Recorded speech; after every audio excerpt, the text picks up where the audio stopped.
Hər vaxtınız xeyir olsun. Kanala abunə olub videonu bəyənməyi unutmayın. Sual dekabrın 28-i 11-ci siniflərə OTK buraxış imtahanında salınıb. Çox maraqlı sualdır. M parametrini tapmaq lazımdır. Gəlin Viet teoremini tətbiq edək. Bizə verilən bax bu tənlik çevrilmiş kvadrat tənlikdir. Ona görə də Viet teoremini asanlıqla tətbiq edə bilərik. Köklər cəmi olacaq mənfi 5 çıx 3m. Və mənfini qarşıya atanda elə bunların yerini dəyişsək də olar. 3m çıx 5.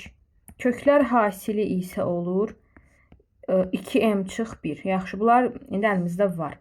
Gedək bax bunu orta məxrəcə gətirək. Orta məxrəc olur x1 vur x2 hasili. x1 vur x2. Birinci kəsri x2-yə vurmaq lazımdır. İkinci kəsri x1-ə. Bərabərdir 2 yazıram. Baxın burada. Və x1 üstə gəl x2, x1 vur x2-nin də yerinə tapdığımız ifadələri qoyaq. 3m çıx 5, hasil də 2m çıx 1. Bərabərdir 2, məxrəcə də 1 yazaq. Çarpaz vuraq. 2-ni 2-yə 4m, çıx 1-i 2-yə 2. Bərabər 3m çıx 5. İndi 4-dən 3 çıxanda m bərabər mənfi 5-in üstünə 2, mənfi 3. M oldu mənfi 3, bizdən də bunu soruşurdular.